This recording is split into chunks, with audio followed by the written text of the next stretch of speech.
Yoi guys, kembali lagi dengan Guantong, ketua sekte gabut penikmat film spoiler. Dimanapun kalian berada para sekte gabut yang tersebar seantero dunia, moga-moga sehat selalu.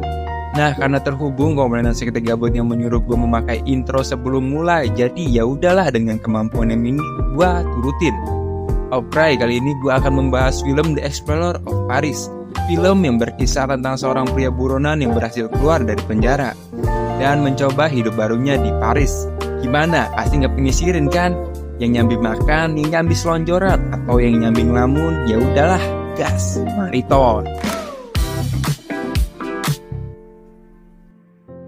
Film diambil pada tahun 1805 di negara Prancis. Terlihat ada seorang tahanan baru dimasukkan ke penjara di tengah laut. Setelah dipukuli hingga bonyok atau babak belur, para penjaga menyeretnya ke tempat tidur dan merantai kakinya. Ketika tahu kalau tahanan baru itu adalah buronan terkenal bernama Vidocq, semua tahanan itu juga langsung menghormati dan menyoraki namanya. Vidocq yang berbaring kesakitan ternyata diam-diam menyembunyikan besi tajam berukuran mini ke dalam mulutnya untuk berencana dia kabur. Dan keesokan paginya pun nongol saat bangun tidur salah satu tahanan di sebelah Vidocq mengajak kongko-kongko, istilah lainnya ngobrol. Ia bernama Kortox. Kortox sudah kenal siapa Vidocq. Semua orang di sini bahkan tahu kalau Vidocq adalah suhu sepuh, bahkan rajanya melarikan diri dari penjara karena pernah kabur hampir di semua penjara. Sayangnya penjara ini berbeda katanya. Tak ada yang bisa kabur dari sini. Kortox menjelaskan bahwa penjara ini di tengah laut. Bila ketahuan jika mau kabur, maka akan langsung dilempar ke laut hidup-hidup.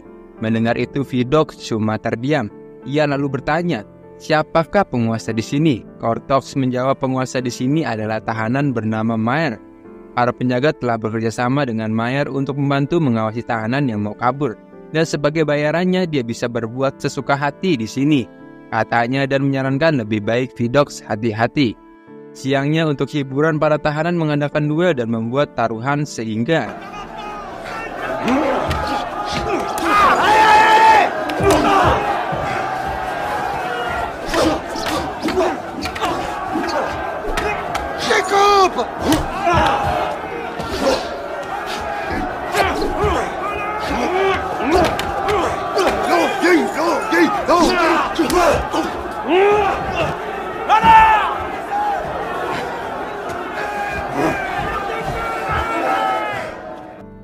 di tengah duel, Mayer sekonyong-konyong memerintahkan salah satu anak buahnya untuk menghabisi Vidocq yang sedang tidur.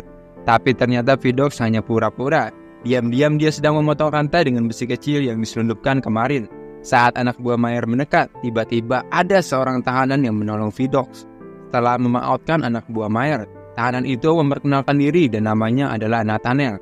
Nathaniel bilang dia tahu Vidocq ingin melarikan diri, dia juga mau ikut. Mendengar itu Vidocq hanya terdiam melengos sambil berjalan ke Mayer. Setelah duel berakhir, melihat Vidocq datang seketika semua terdiam. Mayer pun membukakan jeruji besi dan mempersilahkan Vidocq untuk masuk. Waktu berhadapan, tanpa basa-basi Vidocq langsung menyembur lalu menghajar Mayer. Saat para penjaga datang, lagi-lagi Nathaniel menolong, tapi karena kalah jumlah, Vidocq dan Nathaniel dihajar habis-habisan kemudian dibuang ke laut.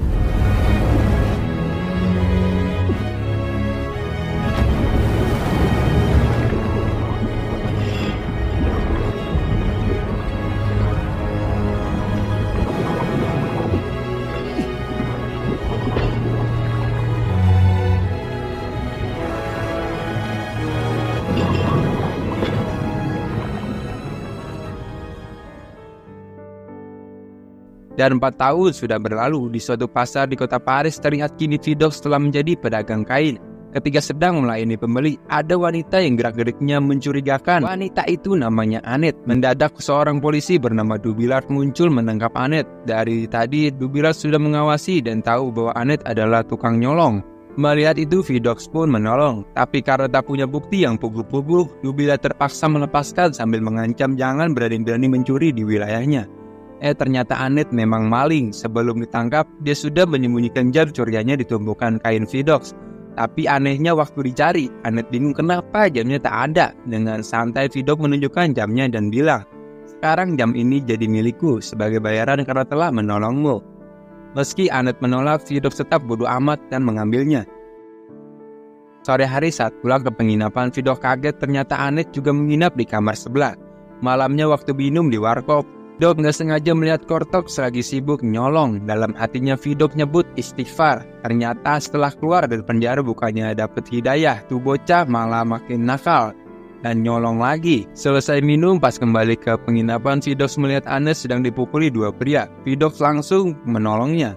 Pria itu adalah mantan narapidana yang dulu pernah satu penjara dengan Vidocq. Selesai minum, pas kembali penginapan, Vidocq melihat Annette sedang dipukuli dua pria. Vidocq pun langsung menolongnya.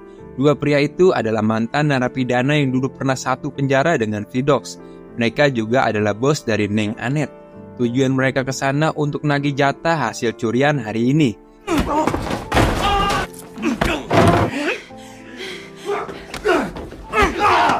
Tu vas le tuer! Arrête, je t'ai dit!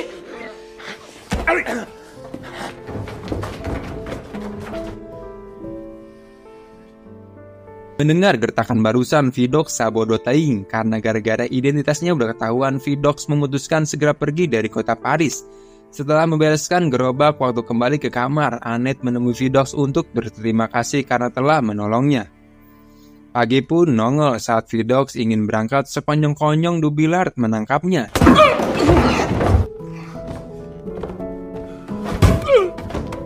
Di kantor kepolisian terlihat kepala polisi sedang mengobrol dengan seorang bangsawan wanita berkenal tracing bernama Roxanne. Karena dari keluarga yang sangat terpandang, Roxanne sangat disegani. Di tengah obrolan, pelayan memberitahu Dubillard datang ingin bertemu. Waktu bertemu, kepala polisi kaget melihat Dubillard berhasil menangkap Vidocq. Roxanne lalu menyapa dan memuji nama besar Vidocq.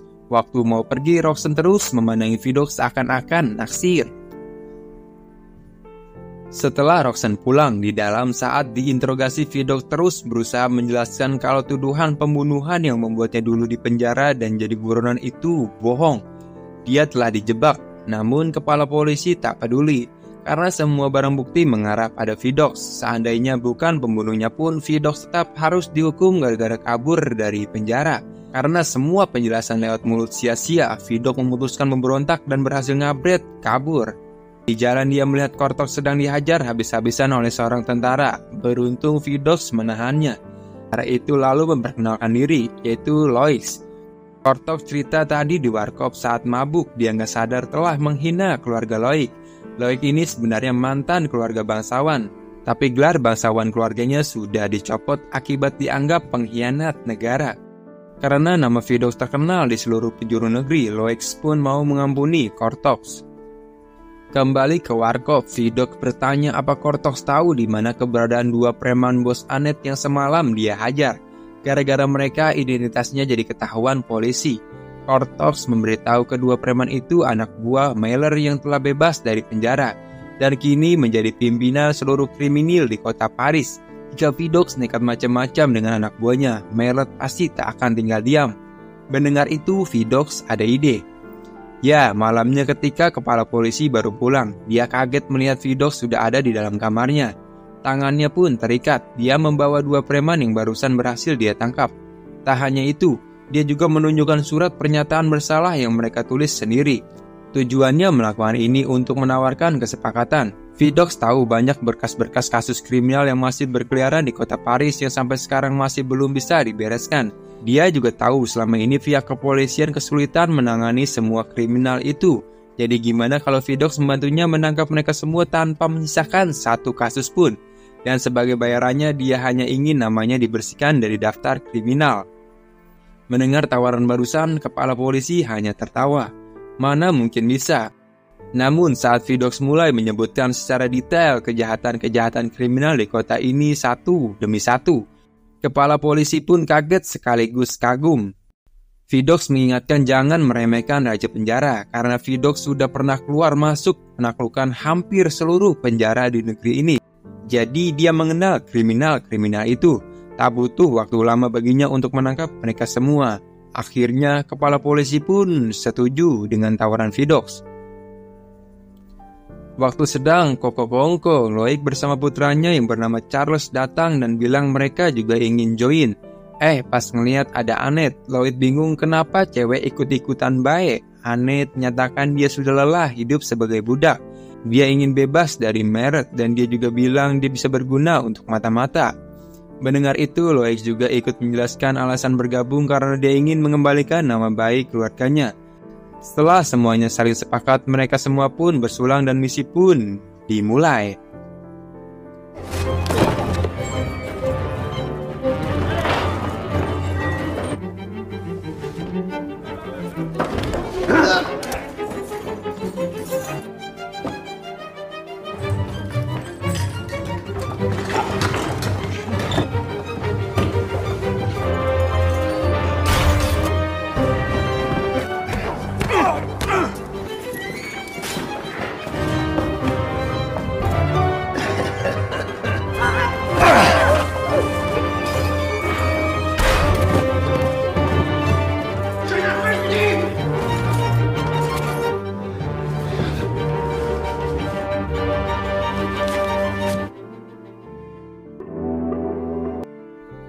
Suatu pagi di tengah hutan ketika Vidox sedang menangkap anak buah Meller, dia sadar dari kejauhan ada seorang yang mengekernya dari jauh.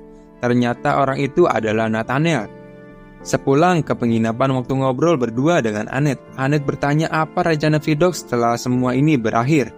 Vidox hanya menjawab, "Lah, jauh, nggak tahu mau ngapain, lihat aja ntar." Dan Annette cerita kalau dia hanya ingin tinggal di desa aja, soalnya di kota terlalu ribut sama orang-orang yang saling sikut. Mendengar itu, Vidox bilang, "Ya udah, iya." Dan sore hari waktu Annette mau nyuci baju di kali, dia sadar ada anak buah Meller membututinya. Dengan panik, Annette berusaha lari, tapi dia terkepung.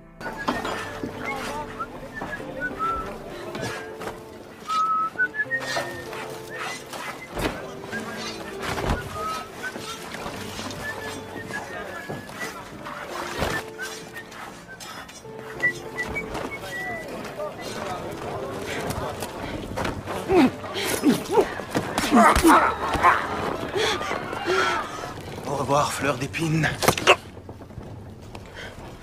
Setelah menghabisi anak buah Meller, Nathaniel memperkenalkan diri lalu meminta Annette menyampaikan pesan untuk Vidox. Tolong temui dia di pasar besok siang habis johor. Esokan harinya di pasar saat bertemu sambil jalan, Nathaniel menceritakan kisah hidupnya. Dia lahir dari keluarga kriminal, seluruh anggota keluarganya berakhir di penjara dan dihukum mati.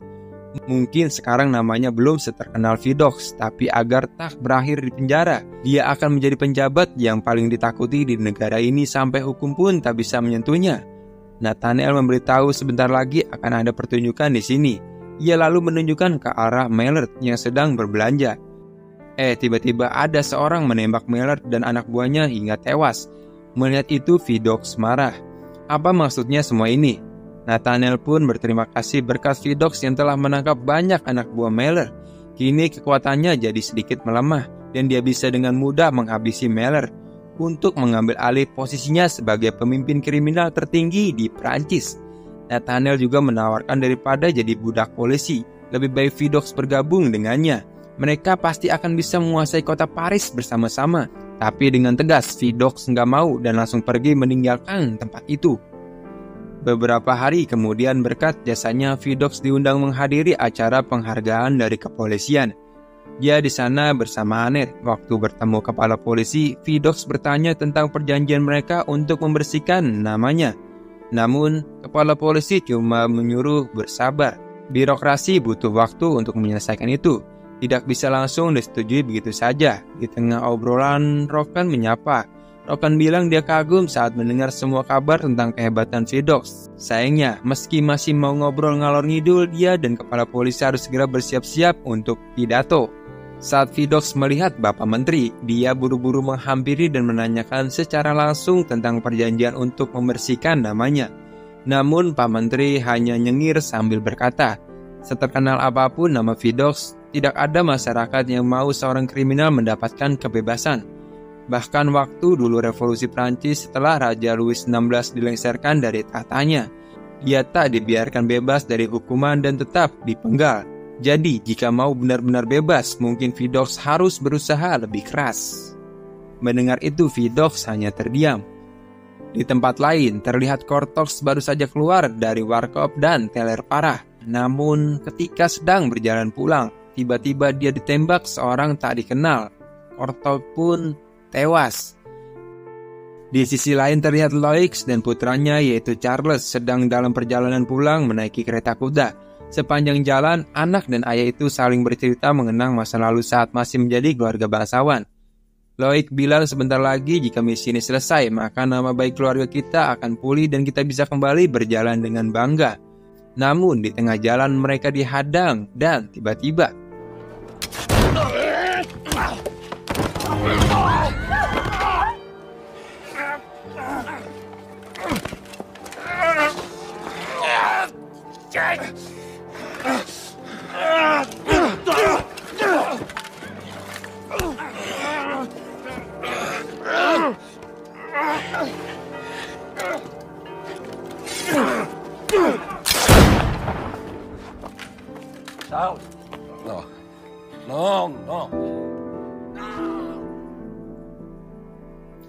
Malamnya mendengar kabar kematian rekan-rekannya, Vidocq dan Annette pergi ke gereja untuk berdoa dan menenangkan diri.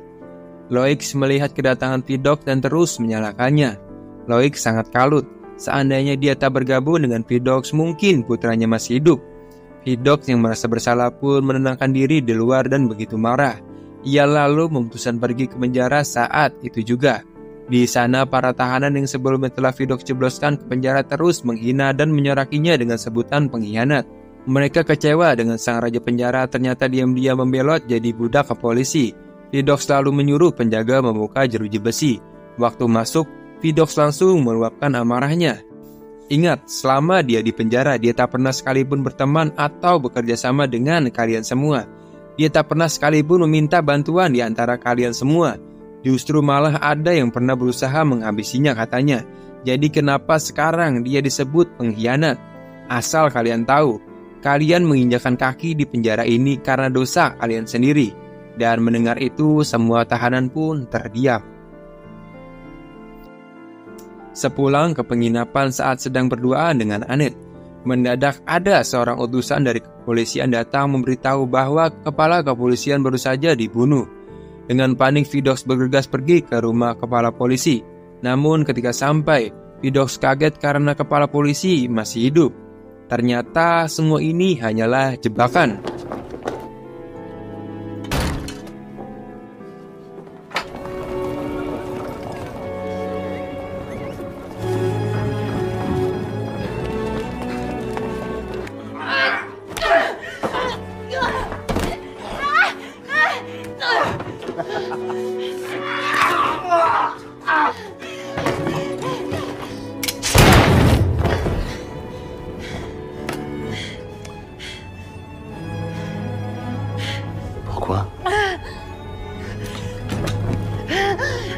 Pourquoi elle a fait ça?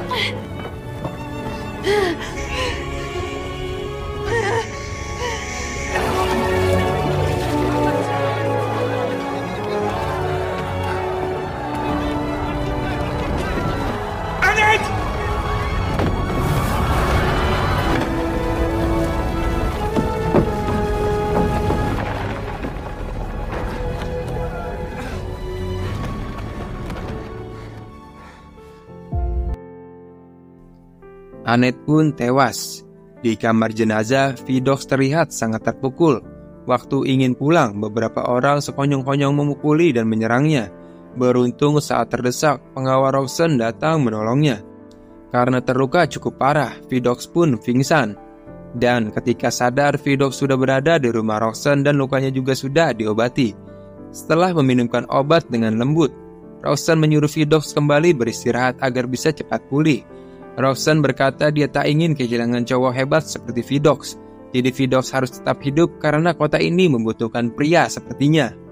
Dan sementara itu di kantor, kepala polisi menyuruh Dubillard segera mencari di mana keberadaan Vidocq sekarang. Pergerakan para kriminal mulai merajalela. Kita benar-benar kewalahan dan butuh seorang Vidocq. Mendengar itu, Dubillard hanya terdiam sirik, seakan-akan masih tak sudi jika meminta tolong ke seorang penjahat. Besoknya ketika kondisinya membaik, tanpa membuang-buang waktu, Vidocq bergegas pergi ke kantor para kriminal. Sesampainya di sana, dia kaget melihat banyak penjahat bergeletakan. Ternyata Loix sudah datang duluan dan menghabisi mereka seorang diri. Kedua rekan tim itu pun kembali bersatu. Saat ingin ke ruang bawah, tiba-tiba Dubillard datang. Dubillard menawarkan bantuan sambil bilang kalau dia tak akan membiarkan Vidocq menerima semua penghargaan sendirian. Mereka bertiga lalu masuk bersama-sama. Tapi waktu sedang mengendap-endap memeriksa keadaan sekitar, mereka malah ketahuan dan baku hantam pun terjadi.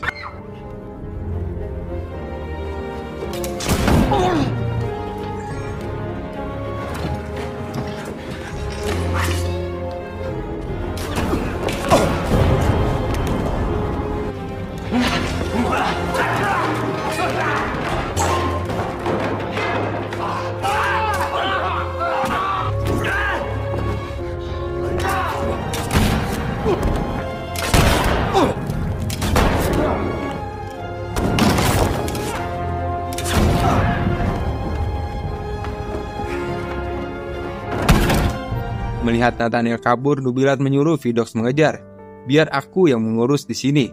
Loic berhasil mengalahkan semua lawannya. Namun dia terluka sangat parah saat sedang duduk. Loic yang sadar ada musuh langsung menjatuhkannya. Tapi ternyata dia cuma seorang bocah ABG. Karena teringat almarhum putranya, Loic pun membiarkan anak itu pergi dan tiba-tiba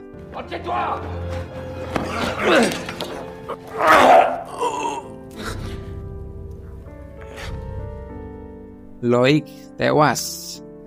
Di sisi lain, Vidocq masih mengejar Nathaniel menyusuri lorong yang terhubung ke gereja, dan inilah yang terjadi.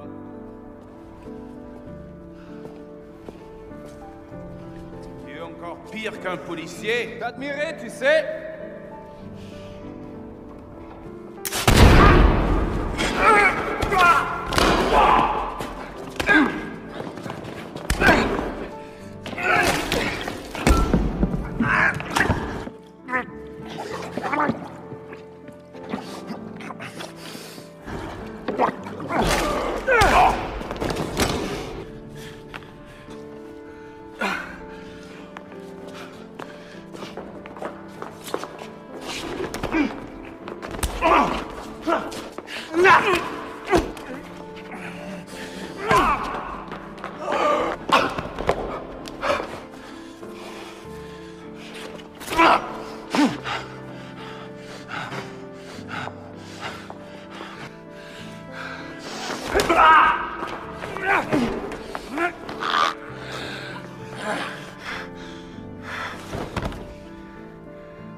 Misi pun berakhir. Beberapa hari kemudian terlihat kepala polisi, Dubillard serta Vidocq sedang menghadap ke kantor kementerian. Setelah menunggu lama, sekretaris datang lalu meminta Vidocq masuk seorang diri. Di dalam, Pak Menteri memuji kehebatan Vidocq dan berterima kasih atas jasa-jasanya. Bapak Menteri juga memberitahu bahwa seluruh jajaran pemerintahan telah sepakat memutuskan akan menyetujui pembersihan nama Vidocq. Jadi kini Vidocq sudah sepenuhnya bebas, asalkan dengan satu syarat. Vidocq harus mengabdi kepada negara dan menjadi polisi seumur hidup. Mendengar kalimat barusan, Vidocq terdiam. Ia tak punya pilihan, meski kebebasannya tak seperti yang dia harapkan. Namun sekarang dia sudah tak perlu lagi hidup sebagai buronan yang harus kucing-kucingan untuk melarikan diri. Kini namanya benar-benar telah bersih. Setelah menerima tawaran itu, Vidocq pun pergi dan memulai kehidupan barunya menjadi abdi negara. Dan film pun beres coy. Ending yang menampolkan. Dan intisari dari film barusan menurut Ustadz Hablul Hidayat ialah akan ada satu masa dalam hidup setiap manusia merasakan satu persoalan. Seakan-akan beban berat yang sangat berat dipikul serasa sangat berat dari ujung kepala sampai ujung kaki. Dan jika ada yang sedang merasakan itu sekarang, yakinlah pada Sang Pencipta bahwa sesungguhnya aku sedang mengangkat derajatnya dan mengangkat kualitas hidupnya untuk mendapat apa yang sebelumnya belum pernah kau raih. Gua Entong ngucapin terima kasih buat yang nonton sampai menit ini, dan mohon maaf jika ucapan gue banyak yang salah. Sampai jumpa di video-video seru lainnya. Jangan lupa subscribe channel ini.